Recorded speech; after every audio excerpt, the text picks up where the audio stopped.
ዛሬ በጣም አስደሳች ቀን ነው ለኔ እና ከኔ ጋር ያሉ ወንድሞቼ። ያው እንደሚታወቀው በሀገር ደረጃ ብልጽግናን ማረጋገጥ አለብን ስንል በሃውስሆልድ ሌቭል እያንዳንዱ ዜጋ ከነበረበት የኑሮ ዘዬ ወደ ተሻለ ደረጃ ማደግ አለበት ማለት ነው። የኛ የብልጽግና ትርክት እያንዳንዱን ዜጋ እያንዳንዱን ቤተሰብ እያንዳንዱን መንደር ካልነካ የተሟላ ሊሆን አይችልም። የተሟላ የሚሆነው በገጠርም በከተማም በከፍተኛ የኑሮ ደረጃ ያሉትንም እጃጠሮቹንም የሚያቀራርብና ወደ መካከለኛ የሚያመጣ መሆን አለበት። በከተማ የከተማ ኮሪደር ብለን ላለፉት 4-5 ዓመታት የእጃጠር ሰዎች ቤት እያፈረስን መንደሮች እንደቀየርን ይታወቃል። ለምሳሌ እኛ አዋሪ አካባቢ በጣም ዝቅተኛ የሚባል የአኗኗር ዘይን የሚኖሩ ዜጎቻችንን አካባቢውን ለመቀየር ቤት ገንብተን ለመስጠት ሞክረናልና ያ ልምምድ በግል ሀብት ያላቸው ሰዎች ጉልበት ያላቸው ወጣቶች መርዳት የሚፈልጉ ሰዎች ታክለውበት በከተሞች አካባቢ በመቶ ሺዎች የሚቆጠሩ ቤቶች ተሰርተዋል። አዲስ አበባ ብቻ በጣም በርካታ ቤቶች ፈርሶ ተገንብተዋል ተጠግነዋል። ያ በከተማ ላይ የሰራነው ስራ ወደ ገጠር ካላመጣ ነው በቀር በከተማ ብቻ ሰርተን ብልጽግና ልናረጋግጥ አንችልም። አብዛኛው የኢትዮጵያ ማህበረሰብ አሁንም ገጠር ውስጥ ስለሚኖር ገጠሩን መቀየር ያስፈልጋልና የተሻገረ ገጠር ከነበረ የኑሮ ዘዬ ከፍ ያለ ገጠር መፍጠር አለብን የሚል ትልም የነበረን። ለዚያ ዘንድሮ በማዕከላዊ ኢትዮጵያ 5ቱም ዞኖች ስራ ተጀምሯል። በሃላባ፣ በከምባታ፣ በስልጤ፣ በሃዲያ እና በጉራጌ ዞን በአምስቱ አካባቢ እኛ ሳምፕል ቤቶች እንሰራለን። የምንሰራቸው ቤቶች ቀደም ሲል እንዳያችሁት የአንዱ ቤተሰብ ቤት 3 ቤድሩም አለው። በቂ የሚባል ሳሎን ሊቪንግ ሩም አለው። ከጓሮም ከፊትም እርሻዎች አሉ። እንደምታዳምጠው ከብቶች ተለቀው ማሳ ላይ ሳይሆን ልክ እንደሰለጠነው ዓለም የሚመገቡበት ቦታ ተዘጋጅቶላቸዋል። ከብቶችና አርሶ አደሮች እንደከዚህ ቀደሙ አብረው አያድሩም። ሁለተኛ የከብት ተረፈ ምርት የሰውም ዌስት ተከማችቶ ባዮጋዝ በእያንዳንዱ ቤት ባዮጋዝ አለ። ስለዚህ እናቶች እንጨት አይቆርጡም፣ እንደከዚህ ቀደሙ አይጨስባቸውም። ባዮጋዝ ተጠቅመው ማብሰል ይችላሉ። ሶስተኛ እያንዳንዱ ቤት ሶላር አለው። ሶላር ስላለው ሁሉም ቤት ቴሌቪዥን አለው። ሁሉም ቤት ስልክ ቻርጅ ያደርጋል፣ መብራት አለው። ይሄ ለኛ አርሶ አደሮች በጣም ትልቅ ትርጉም ያለው ነገር ነው። ሁሉም ቤት ሽንት ቤት የተሰራ አለው። ሁሉም ቤት ውሃ አለው። የቦቴዎች ተሰቅለው ውሃም ተከማችቶ ለሻወርና ለሽንት ቤት መገልገል የሚያስችል አቅም አለው። በእያንዳንዱ ጓሮ የጓሮ እርሻ አለ። ጎመን አለ፣ ቃሪያ አለ፣ ልዩ አትክልቶችና ፍራፍሬዎች አሉ። አቮካዶ፣ ማንጎ እንደየከባቢው ተተክለዋል። እዚህ ደግሞ እንሰትም አለ። ቡና ያለባቸው ከባቢዎችም አሉ። ከዚህ በተጨማሪ ማር አለ። ሌማቱን የሚያካትተው የዶሮ እርባታ አለ። ስለዚህ እያንዳንዱ ሃውስሆልድ ወተት ያገኛል፣ እንቁላል ያገኛል፣ ከጓሮ ጎመን ሰላጣ ያገኛል፣ ቃሪያ ያገኛል፣ ኢነርጂ ያገኛል። ከቤተ ዘመድ ጋር ራቅ ያለ አካባቢ ካሉ ሰዎች ጋር በስልክ መገናኘት ይችላል። የዜና አውታር ለመከታተል በየቤቱ ቲቪ አላቸው። ይሄንን ያኗኗር ዘዬ በኢትዮጵያ ደረጃ 50-60% አመጣን ማለት ከበለጸጉ ሀገራት የአኗኗር ዘዬ አስተካከል ነው ማለት ነው። በቃ የሰለጠነው ዓለም ከዚህ የተለየ ምንም ነገር የለውም። ይሄ ቤት እኔ ካደኩበት የእድገት ደረጃ በብዙ እጥፍ ይበልጣል። በንጽህናው፣ በአየሩ ጥራት፣ ባለው ቤት ውስጥ ባለው የፕራይቬሲ ያኗኗር ዘዬ በብዙ መንገድ ይበልጣል። ነገር ግን ይህንን ሳምፕል እንዴት እናበራክተው ነው ጉዳዩ፣ እንዴት እናባዛው። በከተማ ያሉ ሀብታሞች፣ በውጭ ሀገር ያሉ ዲያስፖራዎች፣ የመንግስት መስሪያ ቤቶች፣ ኩባንያዎች የሚያጸድቅ ስራ መስራት ከፈለጉ ለነፍሳቸው እርካታ መስጠት ከፈለጉ ይሄንን ጉዳይ ነው ማገዝ ያለባቸው። እያንዳንዱ ኩባንያ በየመንደሩ 10-15 እየወሰደ በጣም ውድ አይደለም ቤቱን የሰራ ነው። 80% ይሄ ጡብ የምታዩ አፈር ነው፣ የከባቢ አፈር ነው። 10-15% ሲሚንቶ ይቀላቀልበታል። አብዛኛው ሪሶርስ ሎካል ነው። ከቆርቆሮ ከሶላር ውጪ አብዛኛው የምታዩ ጉዳይ ሎካል ነው። የሰው ጉልበትን እንጠቀማለን፣ ሎካል ማቴሪያል እንጠቀማለን። በረከሰ ግን ፕላንድ በሆነ መንገድ ነው የምንሰራው። አሁን እዚህ አካባቢ ለቅሶ ቢያጋጥም እንደምታየው ነው፣ መስኩ ሰፊ ነው። ሰርግ ቢያጋጥም ምንም አይነት ችግር የለም። መለስተኛ መገበያየት ፈልጉ ለገበያም ይሆናል። ሰፊ ቦታ ነው።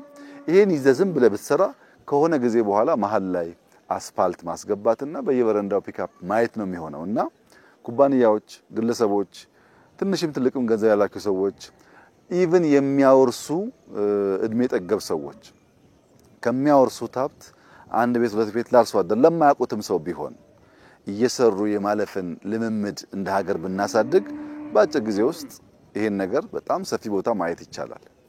ዲያስፖራ አካባቢ ያሉ ከተማ አካባቢ ያሉ ሰዎች ደግሞ እውነት ለመናገር በረፍት ጊዜ ለሳምንት ለሁለት ሳምንት ከቤተሰብ ከልጆች ጋር የገጠሩን ነገር ለማሳየት እንደዚህ ያሉ ቤቶች ከተበራከቱ ምንም ችግር የለውም። ማንንም ሰው መጥቶ መቀመጥ ይችላል። ሽንት ቤት አለ፣ ውሃ አለ፣ መብራት አለ፣ ቲቪ አለ፣ ስልክ አለ። ለቫኬሽን የሚመች ነው። ከዚህ ቀደም ከምናውቀው የገጠር ኑሮ በጣም ሻል ያለ ነገር አለው። አየሩ ድሮም ያምራል፣ ከባቢው ድሮም ያምራል፣ የሰው ልብና ደስተኝነት ድሮም ያምራል። ችግሩ ቤት ነበር። እሱን ከቀየር እየመጣን የምናርፍበትም ሊሆን ይችላል። ከተለያየ ቦታ ቤተሰብ ጠያቂዎች ከተማን ምንም አያስፈልጋቸውም። እውነት ለመናገር በዚህ ደረጃ ንጹህ ነገር ከተማ ውስጥ ብዙ አይታይም። ከተማ ጥግጊቱም የጠበበ ስለሆነ የመቆሸሽ አቅሙ ከፍተኛ ነው። እዚህ በጣም ንጹህ አየር፣ በጣም የሚያምር ነገር የምትበላው ሁሉ ድንች ነው፣ ስኳር ድንች ነው፣ የተቀቀለ ነው፣ ሄልዚ ነው ከምግብ አንፃርም ሲወሰድ እና ይሄንን ነገር ማበራከት ለመንግስት የሚተው ሳይሆን እያንዳንዱ አርሶ አደር ይሄንን የኑሮ ዘዬ መመኘት መቅናት አለበት። ያኛው ገበሬ ከዚህኛው ገበሬ ያኗኗር ዘዬ ማነስ የለበትም። ወረዳው፣ ቀበሌው፣ ዞኑ፣ ክልሉ ዋና ስራው የዜጎቹን ህይወት ማሻሻል ነው። ሻል ያለ ሀብት ያላቸው ደግሞ ሰዎች ይሄንን መደገፍ ነው። ሁላችን 10 15 20 ብንሰራ በሺዎች ገጠር ውስጥ ይሰራል። ሰው ሀብት አለው፣ አቅም አለው። አቅጣጫ ማሳየት ማመላከት የሚያስፈልገው ማገዝ ነው የሚያስፈልገው። ገንዘቡን አስቀምጦ ኑሮ የቆሸሸ ነው። ለምሳሌ 10 ላም ያለው ሰው 10 ላም አያስፈልገው። 10 ላም መስክ ላይ የምታሰማራ ከሆነ በስጋውም በመታገኘው ወተት ዝቅተኛ ነው። ግን በግቢ ውስጥ የሚቀለቡ የማይንቀሳቀሱ 2 በሬና 2 ላም ያለው ሰው ሁለቱ በሬ ከ3 አመት በኋላ በጣም ብዙ 100 ሺህ ብር ሊያወጣለት ይችላል። እና አይናቸውን መግለጥ ብር የሚያገኙበትን መንገድ የኑሮ ዘዬ የሚሻሻልበትን መንገድ መፍጠር ነው እንጂ የአቅም ጉዳይ ብቻ አይደለም። ከዚያ በኋላስ በአቅራቢያው ትምህርት ቤት ትሰራለህ፣ ጤና ኬላ ትሰራለህ፣ አንድ አምቡላንስ ትመድባለህ፣ እናቶች እዚህ ይወልዳሉ። ከውሃ የተነሳ ንጽህና አለ፣ ከመብራት የተነሳ የአይን ትራኮማ ይቀንሳል።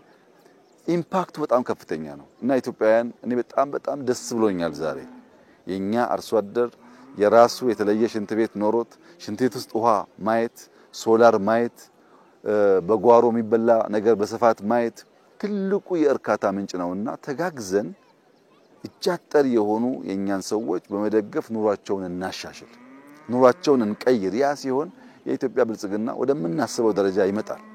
ግድብ ገድበናል፣ ጥሩ ነገር ነው። ጋዝ አውጥተናል፣ ጥሩ ነገር ነው። ትላልቅ ፕሮጀክቶች የሰራን ጥሩ ነገር ነው። ግን ያ ነገር እያንዳንዱ ሃውስሆልድ ውስጥ መገለጥ አለበት። ያ ደግሞ እንዲሆን ከአንድ ወገን የሚጠበቅ ሳይሆን የሁላችን ትብብር ስለሚያስፈልግ አጀማመራችን በጣም አስደሳች ነው። ይሄንን ብናሰፋ እንደ ሀገር የኩራት ምንጭ፣ እንደ ሀገር ያለ መሰደድ በሀገር የመስራት በሀገር የመኩራት ልምምድን የሚያሳድግ ስለሆነ ተባብረን እንድናሰፋው አደራ ማለት ፈልጋለሁ። በተለይ ግን ማመስገን የምፈልገው እዚህ ባለፈው ጥቂት ወራት በፊት ስመጣ በከምባታ አምብርቾ ተራራ ወጥቼ ነበር እና ያኔ የነበረው የአምብርቾ ተራራ ደረጃ 777 ስቴፕስ ነበሩ። ተጨማሪ ቦታ ስላለው ደግማችሁ ከሰራችሁ መጣለሁኝ ብዬ ቻሌንጅ ለከንቲባ ሰጥቼ ነበር። የከምባታን የዱራቤን አካባቢ ሰዎች በማስተባበር ያን 700 የነበረውን ደረጃ ተጨማሪ 1500 ጨምሮ 2 እጥፍ ጨምሮ በጣም አርዝመውታል። ለቱሪስት የሚመች አድርገውታል። በጉልበት ነው የሰሩት። ማንም አላገዛቸውም። ጥያቄውን፣ ዲማንዱን፣ ቻሌንጁን ተቀብለው በትብብር ነው ያሳኩት። ለዚህ ለከምባታ ህዝብ ከፍተኛ ምስጋና እና አክብሮት አለኝ። በጣም ላመሰግን ወዳለሁ። ከተሞች ደግሞ እየመጡ ይሄንን ቢዩቲ እንዲያዩ ኢንጆይ እንዲያደርጉ እመክራለሁ። ዛሬ ለከምባታ አስተዳዳሪዎች፣ ለዱራቤ ከተማ ከንቲባ እንዲሁም ለሃላባ አስተዳዳሪ ተጨማሪ ቻሌንጅ ሰጥቻለሁ። ይሄን የሰራነው እኛ ነን። ሳምፕሎቹን የሚቀጥለው አመት የዞኑ የከተማው አመራር ሰውን አስተባብሮ ይሄንን ቤት 100 ካደረሰው ተመልሼ እንደመጣ ቃል ገብቼላቸዋለሁ። 100 ዝቅተኛው ነው። ከዛ የበለጠ መስራት ይቻላል። ግን አርሶ አደር አስተባብረን፣ በከተማ ያለ ነዋሪ አስተባብረን፣ ባለሀብት አስተባብረን ይሄንን መንደር 100 ብናደርገው በሚቀጥለው ደግሞ 1000 ብናደርገው በዚያ መንገድ እየተበራከተ ብዙ ዜጎች የሚነካ ስለሚሆን ለከምባታና ለሃላባ ነዋሪዎች በሙሉ ለአመራሮች በሙሉ እና በጎ ልብ ላላቸው ዜጎች በሙሉ እስከሚቀጥለው አመት የኛ ድጋፍ እንዳሁኑ ሳይታከልበት በዞኑ አቅምና በህዝቡ ትብብር ተጨማሪ 100 አርሶ አደሮች ኑሯቸው ካለበት ደረጃ ወደዚህኛው እንዲመጣ አዲስ ቻሌንጅ ሰጥቻቸዋለሁ። እንደሚያሳኩት ተስፋ አደርጋለሁ። ከተሳካ እኔም በቃሌ መሰረትቼ መልሼ የማያቸው ይሆናል።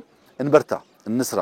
ካልሰራን ካልተጋን የሚመጣ ለውጥ የለም። ስንተጋ ይሄው ለውጥ ልናወጣ እንደምንችል ታይቷል እና ከተጋን፣ ከሰራን፣ ከበረታን፣ ከተባበርን ውጤት ስለሚመጣ በዚያው መንፈስ አበክረን ቀንካይት በመልፋት የሀገራችንን ብልጽግና እንድናፋጥን የጀመርነውን መልካም ጅማሩ ከፍጻሜ እንድናደርስ ድህነትን ታሪክ እንድናደርግ፣ ችግርን ታሪክ እንድናደርግ፣ በሽታን ታሪክ እንድናደርግ አደራ ማለት ፈልጋለሁ። አሁን ባያችሁት ትራኮማን፣ ተላላፊ በሽታዎችን፣ ከከብት የሚተላለፍ በሽታን ብዙ ነገር የሚያስቀር ስለሆነ የዜጎቻችንን የኑሮ ዘዬ መቀየር ብቻ ሳይሆን የቆይታ ዘመናቸውም እንደሚያቅ ጥርጣሬ የለኝም። በጣም ደስ ብሎኛል። አስደሳች ጊዜ ነበረ። ሁሉንም እንኳን ደስ ያላችሁ፣ እንኳን ተሳካለን፣ እንኳን ተከናወን ማለት ፈልጋለሁ። ያኔ እንጨርሳለን፣ መተን እናስመርቃለን ብያለሁ። በቃሌ መሰረት ጨርሰናል። ዛሬ ተመርቀዋል። ሌሎቹም እንደዚሁ እያስመረቅን እድገታችንን ማስቀጠል የሁላችን ድርሻ ይሆናል። እጅግ አድርጌ አመሰግናለሁ። እንኳን ደስ ያላችሁ።